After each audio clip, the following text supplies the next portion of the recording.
for me, my brain is soaking up everything all at once. Like it's really like not possible for me to do that.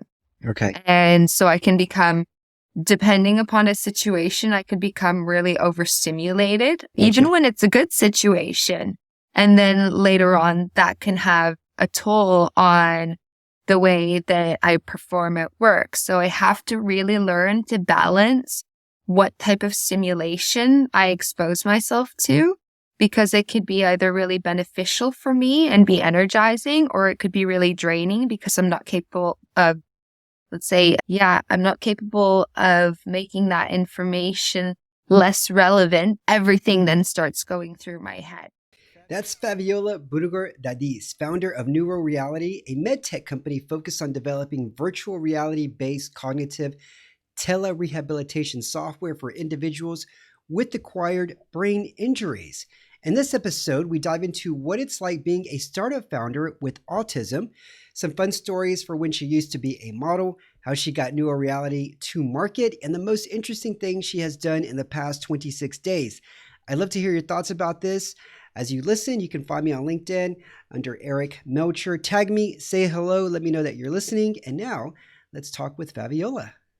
Faviola, I am so curious because you've lived in 9 countries, which means you probably have more passport stamps than most people have Instagram followers. So the question is, what's the weirdest thing you've ever eaten in one of those 9 countries? And has it become a favorite dish, or is it something that you hope to never eat again? Okay, so that is an interesting question. I lived in Shanghai for almost 3 years, and I traveled a lot around mainland China as well. This was when I was a model, so in a past life. And generally, it's really typical for your client to do something very nice for you. After a job, it's like customary in the Asian culture. So they thought that they were doing like, I'm pescatarian or flexitarian. I'm not sure how you want to call it, but I don't eat meat. Okay. And I sitting there with my friend who's a vegan, and they bring out this huge serving and platter of all different turtle dishes. Because we were in this town that was supposedly known for turtle being like a delicacy. Okay. And so there we were like, okay, we can't be rude. Our agent was there and was like, you have to at least try some of it, like, so I had turtle rib, which I know it sounds terrible. It was actually really good. But I will not be eating them again. I do not plan to seek this experience out again. What was the closest thing that it tasted like? It was actually almost like duck. It was kind of like fatty and almost had like a poultry similar taste to it. But really tiny little ribs, like really little baby ribs that you're like feeling like, oh my God, this is terrible that I'm doing this right now, but it's okay. It tastes good. How long did you have that client afterwards? For a long time, or just a short period? No, it was just a one-off job. I can't remember what photo shoot it was for actually, but it was definitely an experience and a half. Hey, for a one-off job, maybe you could have, said, no, thanks, I'll pass if it was a one-off job, right? I don't know. So they call it guanxi, and it's such a part of like the culture there is like going out and having drinks and schmoozing with your clients, like regardless. So I don't think that my agent would have let me out of it, even if I would have been like, hey, peace out. I'm done with this. Yeah.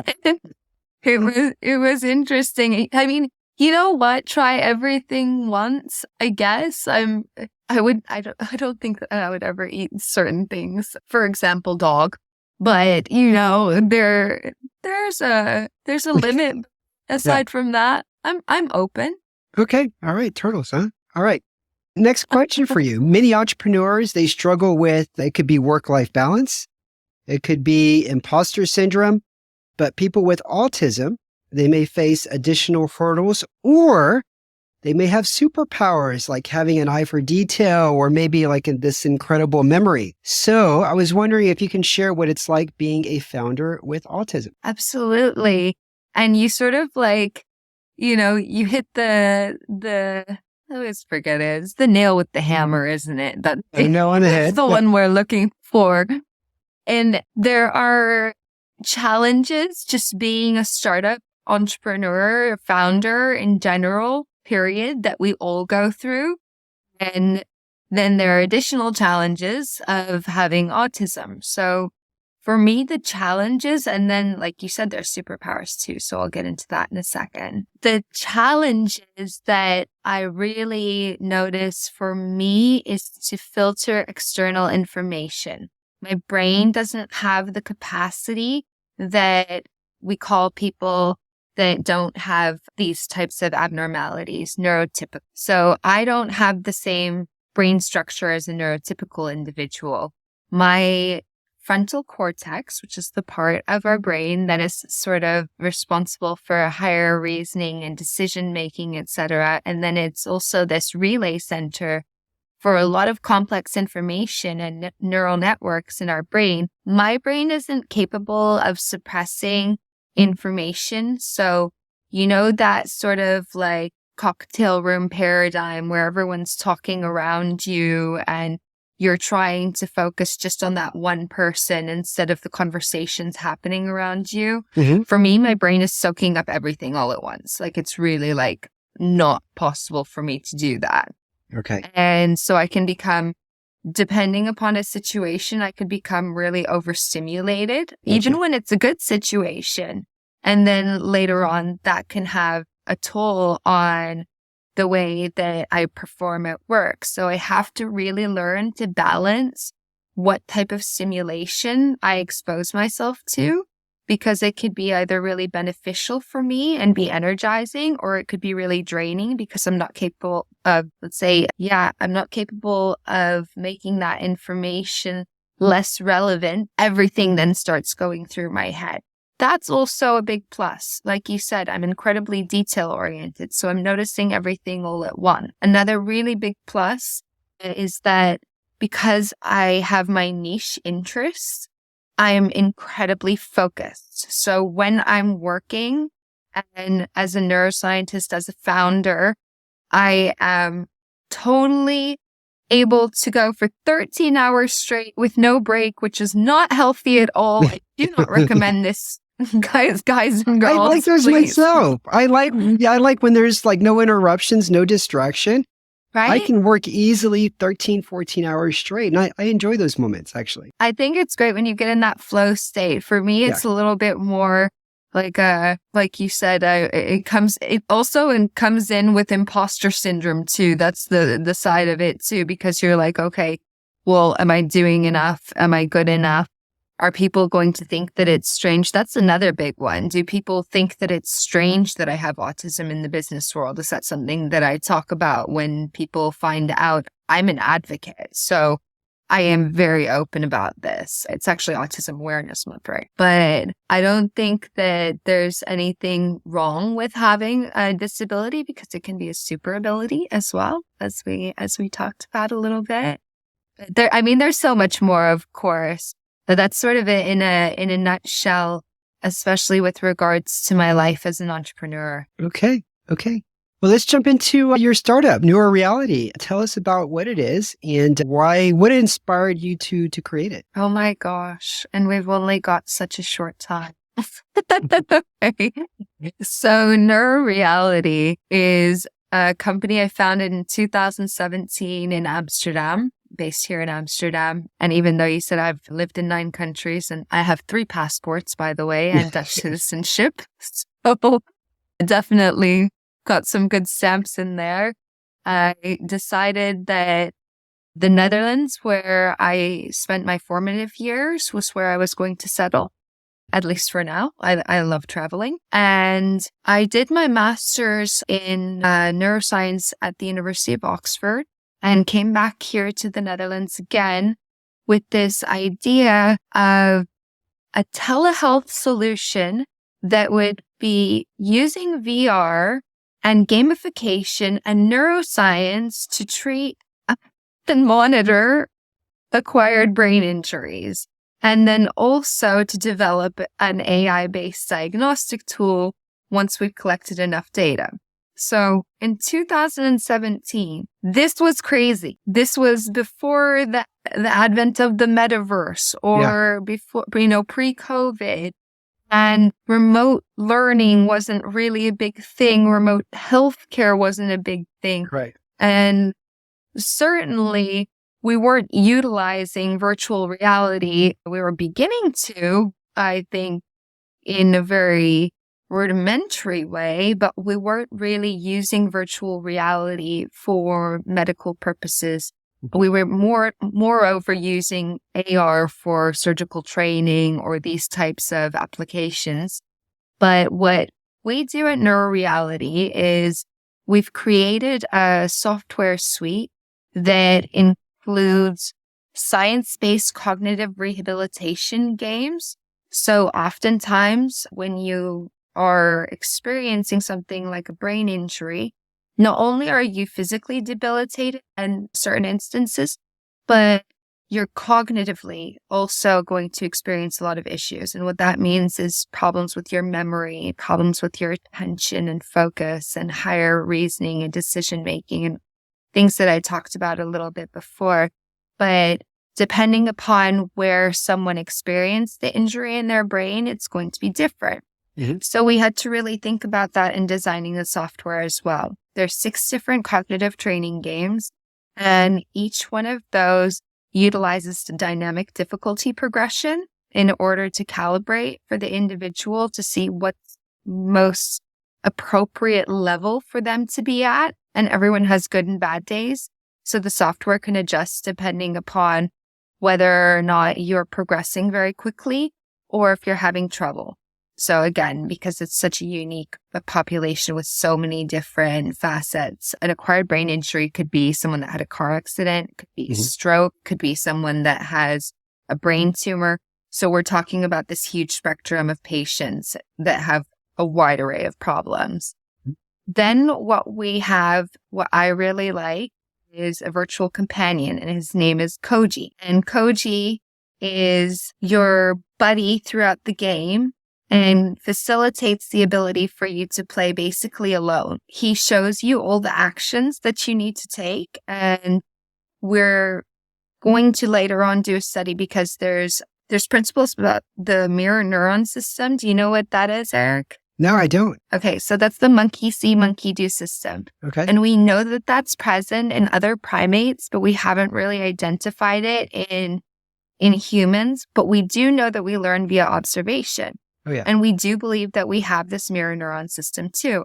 So even just by watching Koji perform the task, there's a great chance that you're also you're not only learning how to do the task yourself, but that your neural networks are being activated to a point that you may even induce further neuroplasticity. Now, that's a big stretch. Any scientists who are listening to this are going to be like, you need to show me some tests about this. But that's the idea. And later on, we will indeed do some fMRI tests and MRI tests in order to see if that's possible. We have a reward system to keep individuals excited and engaged and motivated to continue their rehabilitation, their neurorehabilitation. Okay. Because that's a big problem, of course. People end up getting really bored with what they're doing. It's typically these pencil and paper paradigms where it's like cross off the D and it will show you like a huge section of like P's and D's or, different letters that look really similar and you just have to cross off just the D's. Uh-huh. And what I took was all of these neuroscientific paradigms and with our team, I gamified them and made them really, really fun. And so, you can utilize the rewards that you get just like in any other game to customize and further make that game world your own. How are patients getting access to this, Faviola? Like, do you sell this first to the hospitals and doctors first, and then they're the ones that suggest it to patients? Like, how does that work? So we have a multitude of ways that we reach our clients. Organically is something that I'm very surprised about is a lot of people reach out to us specifically right now with long COVID, we did quite some studies with our software with long COVID. Seems that cognitive problems that happen with that are quite similar. Mm-hmm. And so organically, we've had a lot of people coming to us and asking how they can purchase our software.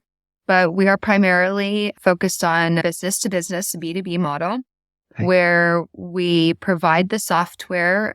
We don't provide the VR headsets, but we work with other distributors who make that easy and facilitate that and make sure that it's accessible to the clinicians. And then the software suite gets loaded on and there you go, voila.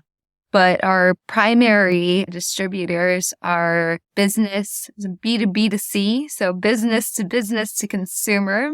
I always hate using acronyms and not explaining because sometimes there's people that are like, what are you talking about? Yeah. But anyways, we have distribution partners, namely in the United States, because adoption rates there are far higher. And these individuals have a telehealth provider. They contact, and that telehealth provider is connected then to various amounts of physicians or occupational therapists or neurologists, whatever the case might be. Mm-hmm. And the really cool thing about our software is that you then get this clinical dashboard and viewer where you can schedule all of your patients' appointments remotely. And then you can also monitor their progress. So instead of getting a snapshot of what's happening with your patient, like you would in a normal setting, you're getting, we collect about 10,000 data points per minute. So you're getting, as a clinician, and of course you're not like giving them all that, we're giving them analyzed data, but that shows what the patient is doing, if they're improving, if they're not. It also allows, clinicians to give like a little nudge to their patient if they're not utilizing their program. Uh-huh. The whole idea is then even the clinician can be in the game with them and helping them throughout their tasks. So the whole idea is that who doesn't love fun and games, like of all ages? And I really wanted to make something that was age appropriate because this is a problem for people that are very young as well as people that are very old. And I think that it's really nice then that everyone can kind of play. And in the future, I know that this is, I'm not going to get into the complexities of it, but we're collecting enough data and we've begun to develop our diagnostic tool, which allows for disease classification and early detection and prevention. So there's a lot that happens in this game. It seems when you look at it just like a lovely, simple game. But on the back end, especially the clinicians, they're getting so much valuable information about their patients, which allows them to give personalized care and make sour that they're providing the best healthcare outcomes that they can. Okay, so and I don't know if I mentioned our game is our game is called Koji's Quest, right? And this is named after my doggies. Okay. My past doggy Mojo and my current dog Kenji, who are both Rottweilers, and Kenji's 65 kilograms of fun and thinks he's a lap dog. 65 kilograms. Okay, that may be fun to you, but to somebody like me, that means like a potential. He's a sweetheart, honestly. I mean, he's protective, of course, but he's such a love bug. Like, all he wants to do is just snuggle with you. He's not a love bug. I once dated a woman that had a dog that was probably about 50 or 60 kilos. And that relationship didn't last long because the way that dog looked at me, oh man, it sent chills down my bones. And I knew it's like he was literally dogging you. He was like, I'm going to check you out and I'm going to see what you're capable of doing. And if you're scared of me, I'm going to take advantage of it, Eric. Oh yeah. He like told me in his own way, like, I'm the man of the house, you know? This is That was Mojo. That was my other Rottweiler. He was much more of like a thug.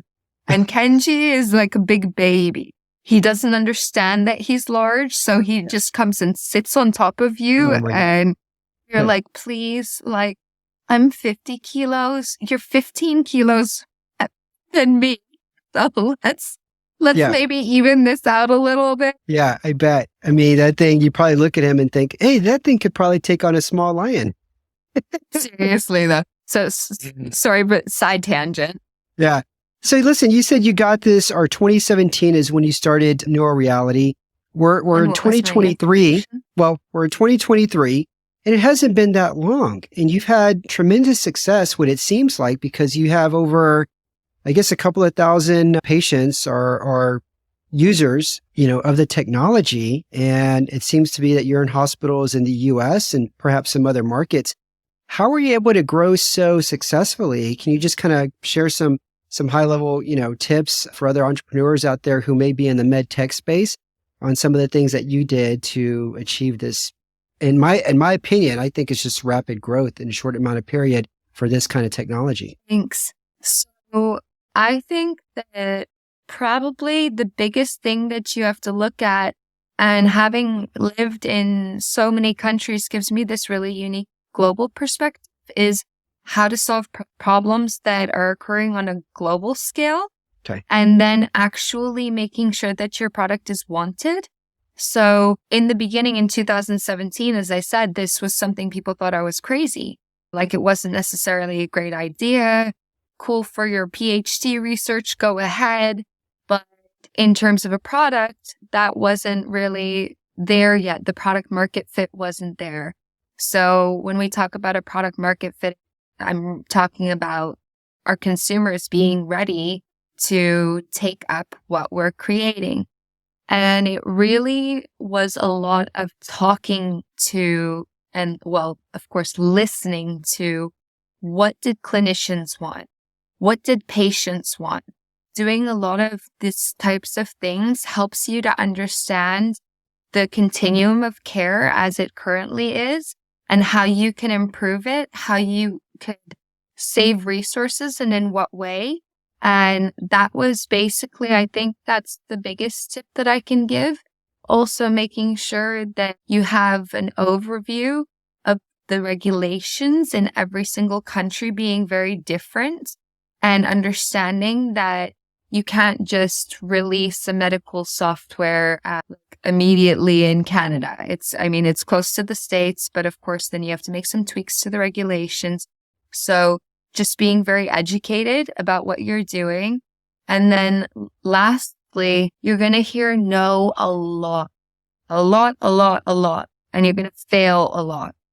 And you take those, and those are lessons for you, and you keep moving and you keep growing. Because if you don't have those little bits of failures or hearing no, then you don't learn about why your product isn't being adopted, or why it's not successfully growing in terms of the way you're scaling your business. I think it's really important for individuals to listen to what's happening around them, and also understand that you don't have to be the brightest, the smartest, the best. It's a lot of tenacity that really plays into this. It's about who's going to stick in there the longest, because believe me, there's been plenty of times where we weren't sure whether or not we were going to make it, and we have. So I'm very proud to say that that is largely also attributed to my team. I would not be here in any capacity whatsoever had it not been for having a great team behind me. Okay. And that's a good segue into the initial question that I had asked. It was like, what was the inspiration behind Neuroreality? So if you could tell us about that before we head into the rapid section part of the interview. Sure. So I had a really personal inspiration, a multitude of them, actually. I have a very rare neurological disorder. And so I actually utilize the software myself because I find it helpful. But the primary reason it really was sort of like it's like, what's the word? I'm losing it, Eric. Like heart tugger. That's the word for that. Pulling on your heartstrings. There you go. All right. a calling, like a calling. Heart tugger is going to be the new expression. Okay. My grandmother lived in rural British Columbia, and she suffered a stroke. The hospital that served the area where she lived in served a catchment area of about 25,000 kilometers square. And for her to receive any type of specialized care, she would have to travel about 3 hours there and 3 hours back in order to get that care. So she would complain to her doctors, and me being at this point I call myself baby neuroscientist, I really wish that I could have done more, because what she was complaining about to me are all telltale signs that she was having more strokes, which are often unnoticed, or TIAs, transischemic attacks, mini strokes, that she was deteriorating. And this was not being recognized by her doctors.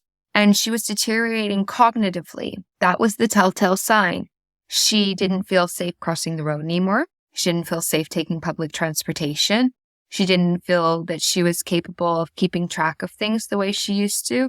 When I went to her home, to pack up her belongings, you could see that she was making notes of things that she had to do in a very different way than the way that I know my Oma, my grandmother. And unfortunately, she passed away from a stroke that was so severe that it killed her. And this is not generally the case unless you have had a multitude of problems. So had we been remotely monitoring her, had we been able to know that there was already degradation happening and jump in an earlier phase, she may have been able to receive medical care that was not provided to her, and that could have saved her life. So for me, that was the biggest inspiration. And I heard when I was at the University of Oxford, many similar stories from stroke survivors who were asking over and over, what can I do? My doctors aren't giving me any recommendations. Are there things that I can do? And a lot of them were gaming. So that was sort of my segue was, okay, we're going to make this into fun and games. Like I said, everybody loves fun and games. Yeah. And for anyone listening, this touches very deeply, because sometimes you're thinking about maybe a business that you can create, or maybe it's a personal problem that you have. But in many occasions, like in your experience here, it's something that impacted somebody very close to you, your grandmother. Absolutely. I had no intention many years ago of launching a nonprofit. Never thought I would not launch one, but I had some nieces that were very overweight, and when I would take them to do different activities and like swimming theme parks, and they were so overweight that, the little tube they were in wouldn't even float. I mean, they were just too heavy. And that really inspired me to create like a nonprofit that tackled or try to curb childhood obesity. Never thought I would launch anything like that. But again, it's close to your heart. It's tugging your heart, and it's something that you can't quiet. You can't silence it. It's like continuously almost nagging you, and you're thinking of solutions or trying to find out answers to solutions on how you can, help solve this issue that's impacting lots of people. So for those that are listening, just be aware that could happen to you. And something could be really impacting somebody close to you. For that, and that's really the thing is it's also not just the individual that is impacted. It's their friends, their family really, really get impacted by someone experiencing this because they want to help, but they don't know how. Yeah, exactly. Okay. Well, Faviola, we've gotten to the next part of this interview here. This is our rapid questions. Don't think too hard about it. Just give me the first thing that pops in your mind. The first question is, would you rather have $25,000 cash or dinner with Natasha Bowman? Cash, because I don't know who Natasha Bowman is. She's a mental health and leadership and speaker that you follow on LinkedIn. So, all right, Natasha. Okay. If you watch this. All right. Here's a fill in the blank one for you. You wanted to be blank when you were a kid. A scientist. I wrote in a journal when I was 8 years old, and it has never changed. I've always journaled that I was going to be a scientist. All right. Good for you. What's the most interesting thing that you've done in the past 26 days, Faviola? Jesus. In the past 26 days. Eating some turtles over there? I'm what have I done that's exciting in 26 days? Nothing. No. I was thinking maybe you ate some more turtles, but who knows? I didn't eat any more turtles. I'm trying, like you said, I'm like trying to think like off the cuff, like what is the most exciting thing that I did? I know what it is. Duh. I'm like looking at it. I had a birthday party for Kenji, my dog, because I'm silly and weird and don't have human children yet. So that was probably the most exciting thing I did in the past 26 days, to be honest. All right. Work-life balance. Need to get that a little bit better. Did he have a little party hat on? Did you celebrate with? Totally. He has a happy, like, that's why I'm like, I'm looking at it. He has like a happy birthday banner. This was last week.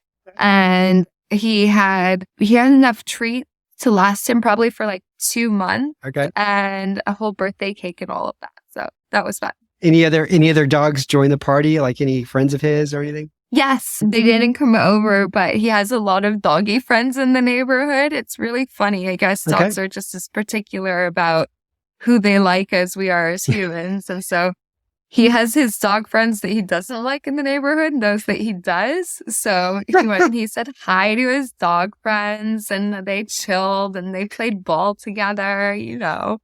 That's what you do when you're a dog. That's so funny, but I'm imagining if I was single and I had a dog as a pet, and I would go to the park, and I was really interested in meeting this other person who was a dog owner, but my dog didn't like their dog, and I'd be talking to my dog like, "What's the matter with you? You know, go make friends with this other dog."